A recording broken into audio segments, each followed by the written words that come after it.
The central focus of every New England town was the meeting house, used for both religious worship and for conducting town business. In fact, the origin of the town meeting form of government, still prevalent in New England today, can be traced to the meeting houses of the colonies. Welcome to the Meeting Houses of Barnstable.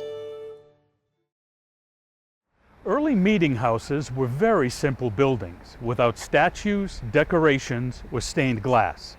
Not even a cross hung on the wall. Since towns were originally settled by people of one religion, colonial governments supported the church through taxation.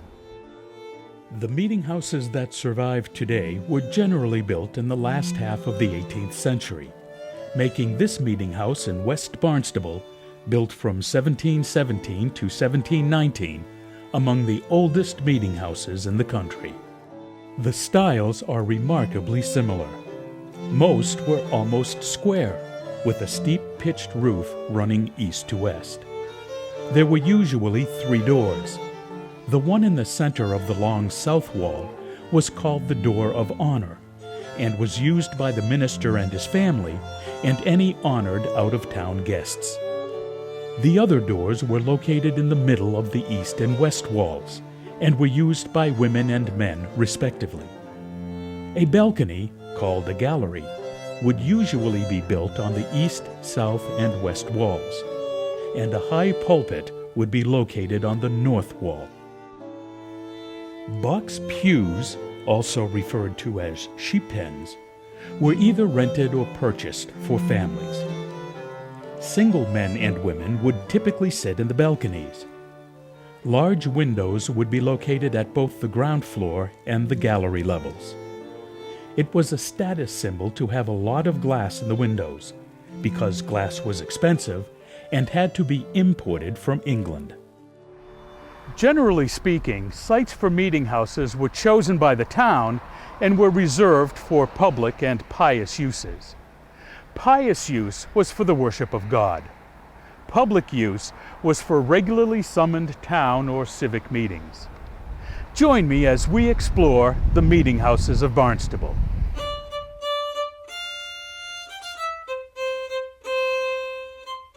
The Reverend Henry Jacob was born in 1563 and was a graduate of Oxford at age 18.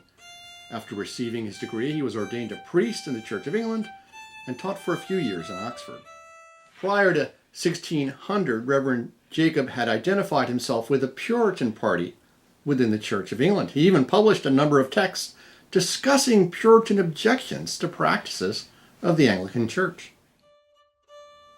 In 1604, he was imprisoned for his writings by the Bishop of London and spent about a year in the Clink, London's most notorious prison. In 1608, despairing of any reform, Reverend Jacob moved to Holland and settled in Leiden with Reverend John Robinson. Together, they shared and shaped their views about the reform of the Church of England. Robinson ended up favoring separatism from the Church of England, and his followers left England for Plymouth in 1620. Reverend Jacob had more moderate views. Attempting to follow a middle course, he never repudiated the Church of England. Instead, he hoped to remain in communion with her. So Jacob returned to London in 1616 and formed a church in the borough of Southwark. Still, they had to meet in secret. That church was the first to be called Congregational, a label Reverend Jacob was the first to use. In 1622, at the age of 60, Jacob resigned from his pastorate of the Southwark Church. His successor was 38-year-old Reverend John Lothrop, a graduate of Cambridge. Under Lothrop's leadership, the church grew to 60 members, but they still had to meet in secret at the houses of members or even, at times, in the sandpits at the edge of the borough. In April of 1632, while the church was meeting at a home of one of its members, the house was surrounded by officers of the king. 42 members were arrested and imprisoned in the Clink, including Reverend Lothrop.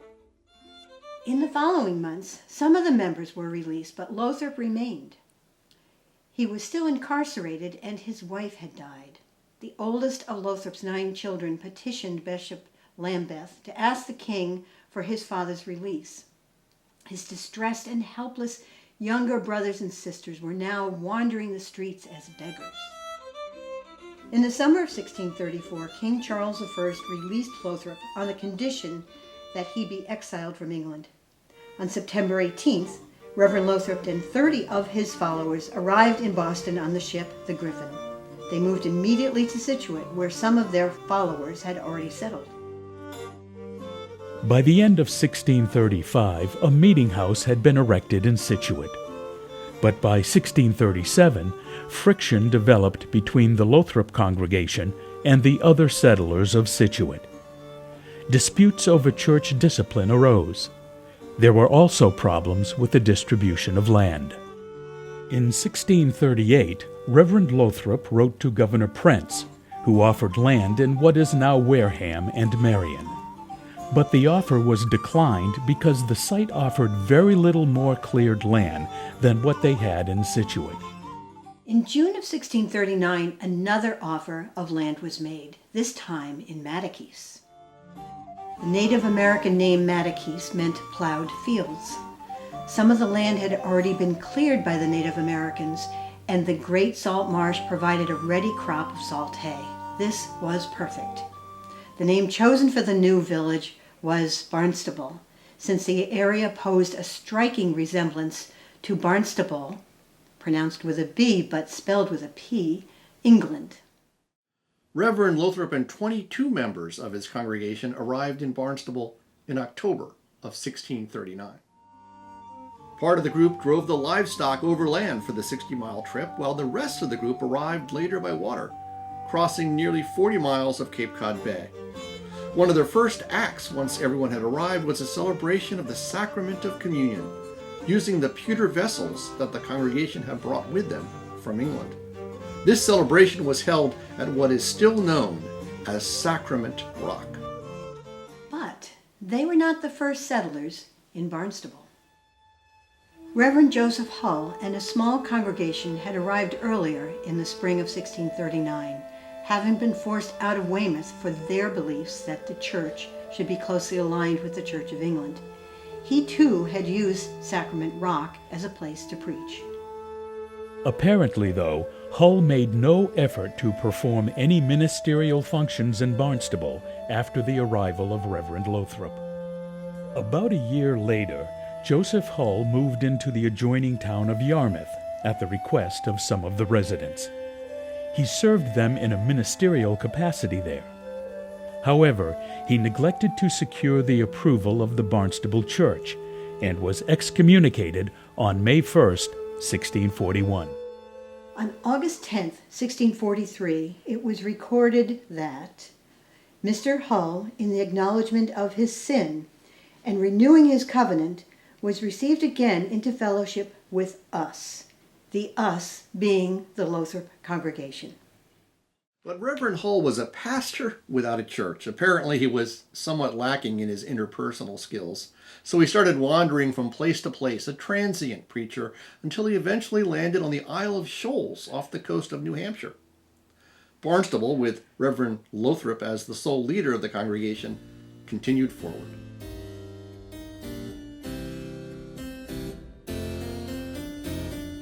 Between 1639, when Reverend Lothrop's group arrived in Barnstable, and 1646, indications are that the congregation gathered around Sacrament Rock in favorable weather, and in their homes in unfavorable weather.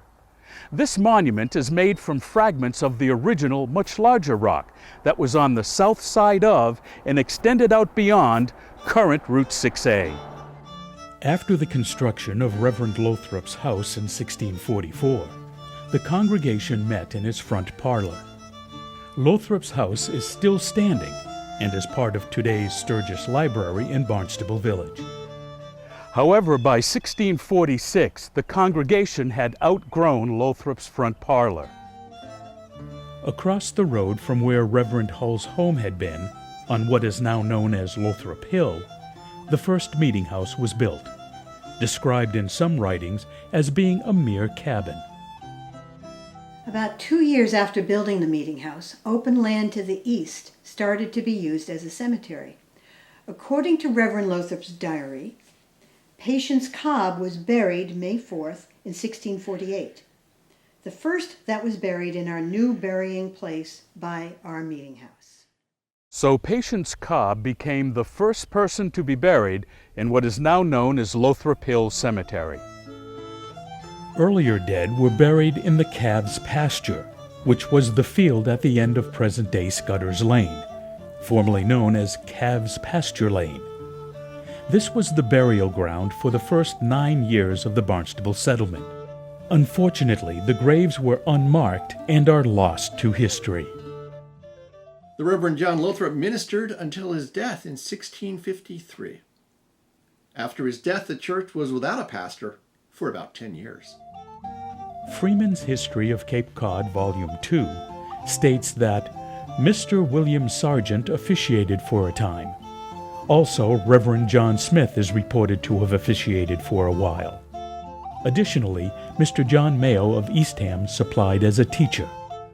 Plymouth Church records of November 1654 state, "The unhappy difficulties that fell out of the church at Barnstable had such an ill influence on the church at Plymouth that together with the unsettledness of the church and the going away of diverse numbers of its members, yea, most of the eminent of them, it was the means of the unsettlement of that holy man of God, Reverend John Raynors, its pastor." So the unsettlement of the church in Barnstable was so great that it affected the pastor of the First Church of Plymouth, originally located on this very spot at the foot of Burial Hill in the Plymouth Town Square. In 1663, Reverend Thomas Whalley was ordained as pastor in the Barnstable Church and ministered for 15 years. He was the last of the ministers of the Barnstable Church who had received a degree from an English university and had been ordained in the Church of England before becoming a Congregationalist. When Reverend Whalley first arrived in Boston earlier that year, he was called as minister by the First Church there. But he refused and moved to Barnstable instead, perhaps influenced by the reports of unhappy divisions in the Barnstable Church. As it turned out, Reverend Whalley was a man of stature who was able to bring harmony out of the discord that was prevalent at that time. Unfortunately, he was not very good about keeping accurate records of the church. There are no records of baptisms or members received by Reverend Whalley, nor are there any records of decisions reached at church meetings. Instead, he gave himself to the spiritual cultivation of the people of Barnstable. After his death, the records of the church reported, "The Lord was pleased to make him a blessed peacemaker and improved him in the work of his house here until March 24th, 1677. Another period of distress came upon the church after Reverend Whalley's death. For 5 tempestuous years, Barnstable was again without a minister.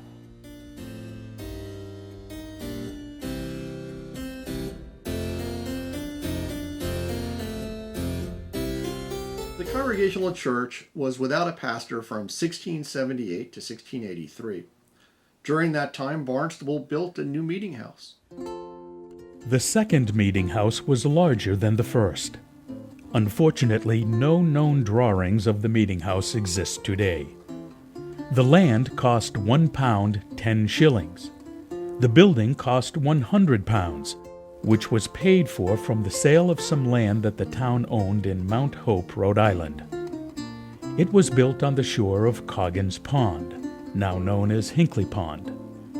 For religious gatherings and functions, the second meeting house was known as Great Marsh's Church. In 1683, Reverend Jonathan Russell, a Harvard College graduate, was ordained as the new minister. Some writings suggest that he actually began preaching in 1681, 2 years earlier. He was the first minister of the church who was born and educated in the New World. Upon arriving in Barnstable, he moved into the house where Reverend Thomas Whalley had lived. Additional change was right around the corner. The Massachusetts Charter of 1692 changed the colony's base from theocratic to political and secular. It was no longer necessary to be a church member to vote on civil affairs, giving birth to a new class of citizen. Citizens were now male property owners who lived in Barnstable and who may or may not have been members of the church. In 1708, 19 people were dismissed from the Barnstable Church to form a church at Succonesset, which is current-day Falmouth. Before this, the scattered settlers in Succonesset had belonged to the Barnstable Church and had to make the long journey from Falmouth to attend services or to bring their children for baptism. That church in Succonesset would grow to become the first Congregational Church of Falmouth, located on the Falmouth Town Common. In 1700, the town of Barnstable had been divided into 2 precincts for the purpose of training of men-in-arms.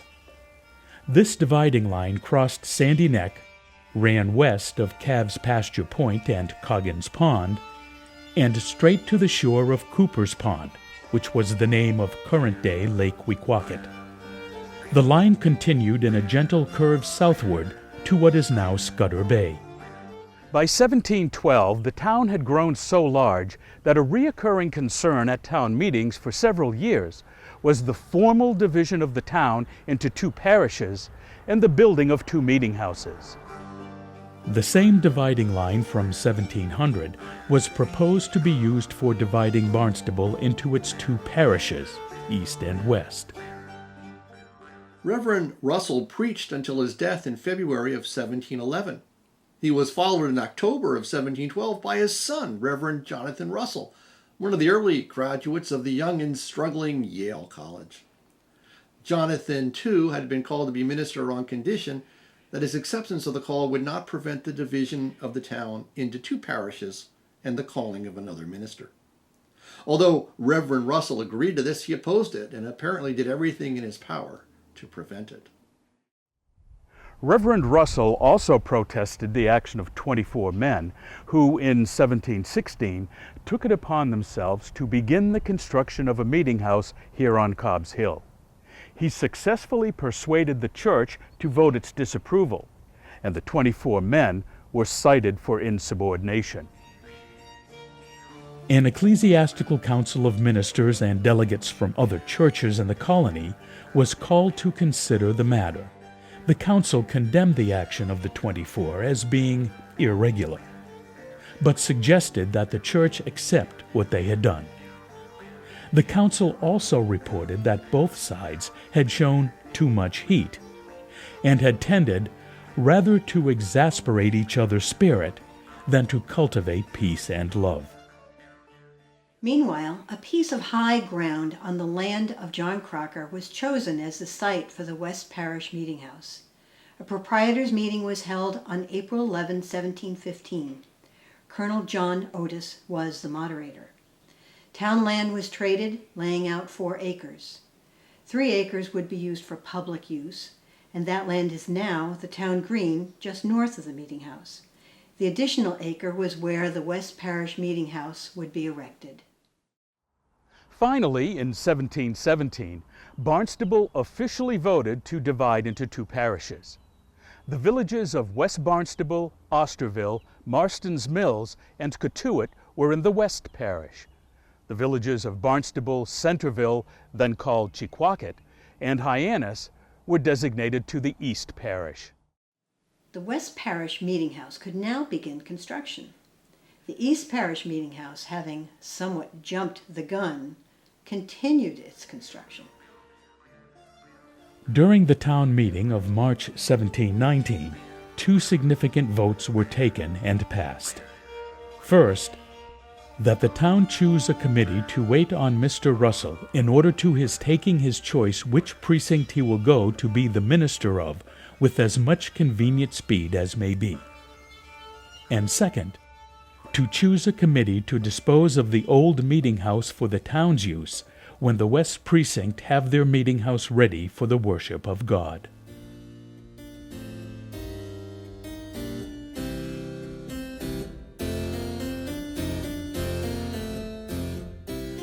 The East Parish Meeting House was constructed first and completed in 1718. The first service was held that year, presumably with Reverend Jonathan Russell II presiding. But once Reverend Russell made his decision to join the West Parish in 1719, the East Parish was without a pastor until 1725, when Reverend Joseph Green was appointed. For most of the 18th century, the people of Chequaquet, the area settled to the south of Great Pond, which is now known as Lake Wequaquet, attended the East Parish Congregational Church on Cobb's Hill. Women would walk the entire distance, carrying their best shoes and stockings in their hands until they arrived at a large rock along the roadside. There they would change, leave their walking shoes behind the rock, and change back upon returning from services. That rock came to be known as Grandma's Rock, and still stands next to Finney's Lane. By 1753, the original East Parish Meeting House was deemed too small. A committee was formed to determine the best way to enlarge it. They decided to cut the building into two parts and move them 15 feet apart and join the two together with a new section. The new and enlarged 1753 East Parish Meeting House served the community well for about another 80 years. In 1796, Chequaquet built a church at the southern end of Lake Wequaquet. It was located on the north side of Finney's Lane, where current-day Strawberry Hill Road intersects. It also was used as a meeting house for secular purposes. As a house of worship, villagers enjoyed services every fourth Sunday, when the minister from the East Parish would visit and deliver a sermon. All other Sundays, the villagers would once again make that long walk back to the East Parish, carrying their shoes with them. In 1826, the Finney's Lane Colonial Church and Meeting House was dismantled and carried by ox cart to its current location on Main Street in Chequaquet. In 1834, Chequaquet changed its name to Centerville. In 1848, the steeple and bell were added. Initially, in the 1700s and early 1800s, both East and West parishes were Congregationalists, but there was considerable theological debate in the churches of the standing order in New England. Many churches split over this debate, the traditionalists becoming Congregationalists and the liberals becoming Unitarians. In Barnstable, the church in the West Parish followed the line of tradition and remains to this day a Congregational church. The East Parish Church, however, leaned toward the liberal side of the debate, and in 1836 became identified as the Unitarian Church of Barnstable. It was during this time that the old meeting house was demolished and a new church was constructed on Cobb's Hill.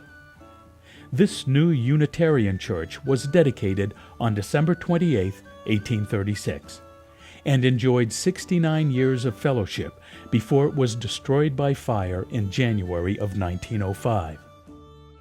Almost before the ashes of that church were cold, money was being pledged for a new church. The present edifice, designed by Guy Lowell, the architect of the Boston Museum of Fine Arts, was constructed in its place and was dedicated in 1907.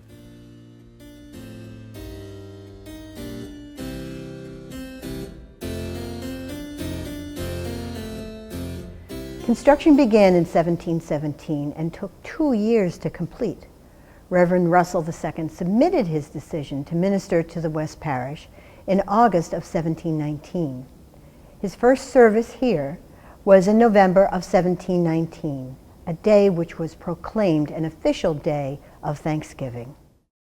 The 1717 Meeting House went on to serve as the home of the West Parish congregation, and for the next 130 years was also the scene of the Barnstable town meetings, reflecting the close union of the state and the Congregational church that existed in early Massachusetts. Within a handful of years of its 1719 completion, the the meeting house was too small for its growing congregation and its secular meetings.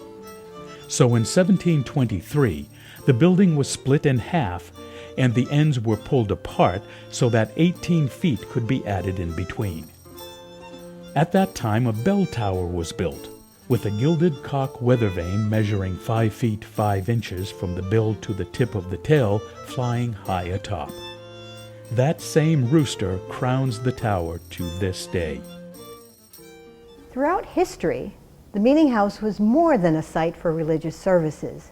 It was also used as a school, as a venue for public forums and debates, and for town meetings. Historians have discovered that 15 years before George Washington was born, men of Barnstable debated town affairs in the 1717 meeting house. Men who came back from the French and Indian Wars recounted their battles. Tories and patriots argued bitterly. Stormy town meetings, particularly during the Revolutionary War and the War of 1812 periods, would often necessitate major repairs to the meeting house interior. Some of the famous names of this era included James Otis Jr., Mercy Otis Warren, Mad Jack Percival, and Chief Justice Lemuel Shaw. In 1806, a half-ton bell was cast by Paul Revere for the town of Barnstable and was given to the church in memory of Colonel James Otis. New research in 2016 revealed that, due to a crack, the original bell was replaced by the Revere Bell Company in 1833. That bell still summons the West Parish of Barnstable Church to worship on Sunday mornings. Almost from its 1717 beginning through the 1880s, the 1717 meeting house was used as a school, educating such notables as James Otis Jr. and his sister Mercy. In 1851, while still a student, Rebecca Crocker made a pencil drawing of the meeting house. Her drawing is the only detailed image of the original 1717 meeting house that is still known to exist. In 1852, the first of two major renovations occurred. As some New England parishes demolished their old structures and built new ones when repair costs outweighed budgets, the West Parish of Barnstable opted instead to remodel the 1717 meeting house to the neoclassical style favored in the mid-1800s. The old bell tower was torn down, a spire and belfry erected, and windows and doors were changed. Ironically, the option of remodeling instead of demolition unknowingly offered the chance to protect the 1717 meeting house until it could be authentically restored some 100 years later in the 1950s. At the town meeting of March 16, 1871, the town discussed how they would comply with a new state mandate that all towns establish a high school. As a means of augmenting his yearly salary of $400, Reverend Henry Goodhue, the pastor of the West Parish Church, established a high school in the upstairs vestry, which was open to all students in the town of Barnstable. Years later, while repairs were being made to the upstairs loft area of the meeting house, slips of paper were found behind the plaster containing vocabulary studies of John Bursley and a composition written by one of my cousins, Darius Howland. But the West Parish was already coping with an additional challenge. The Massachusetts legislature had passed the Mass Act of Disestablishment in 1831. It was ratified in 1833. Meeting houses could no longer be used for both religious and civic affairs. The 1717 meeting house ceased to be a venue for town and other civic meetings, but continued to be used for worship services by the church and as a school for Barnstable.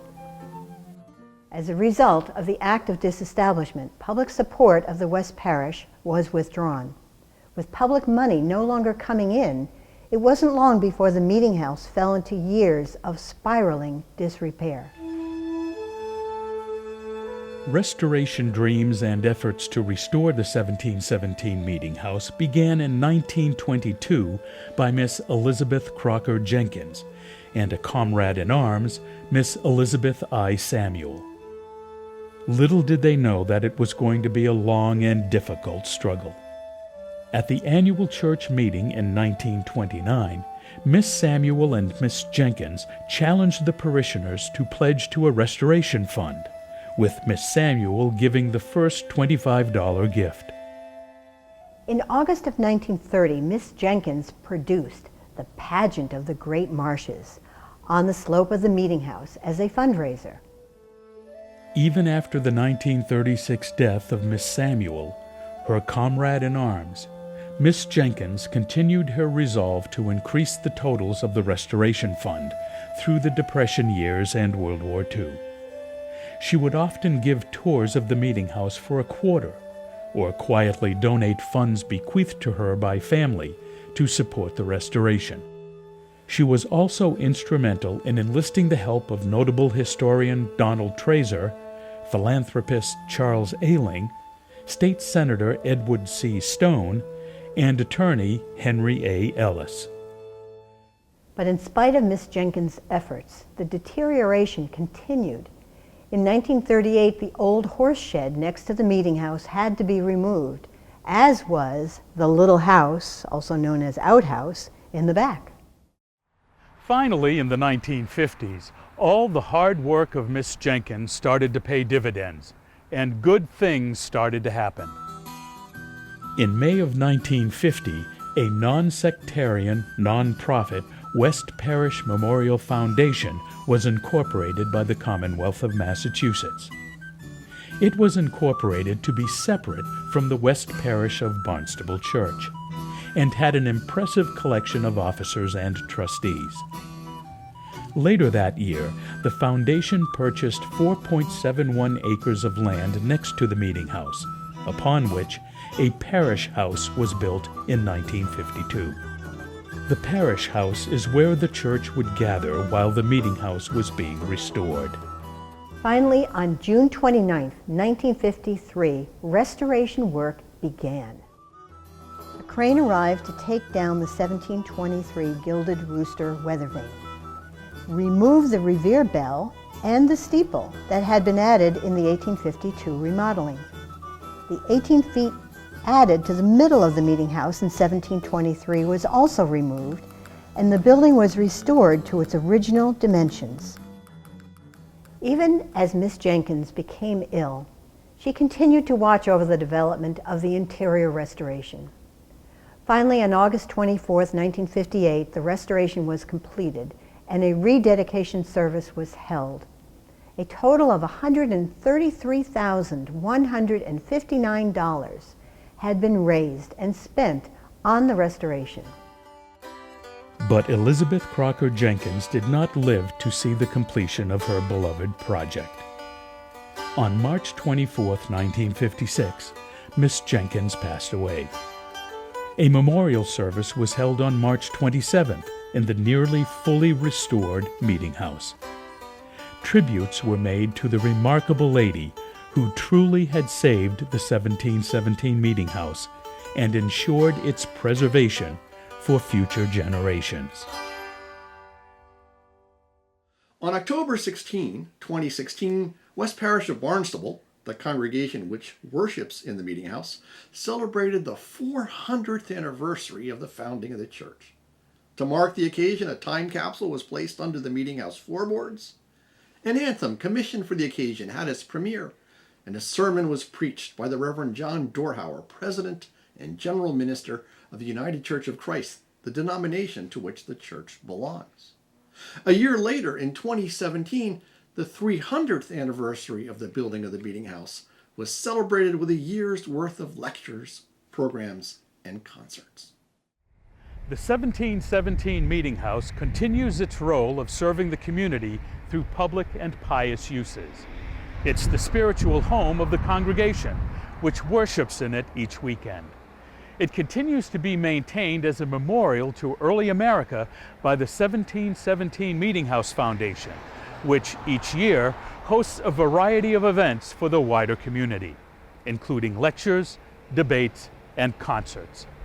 Standing on a hill close to one of the Cape's major crossroads, the 1717 Meeting House is both a vivid reminder of our nation's past and a servant of its current needs, both public and pious.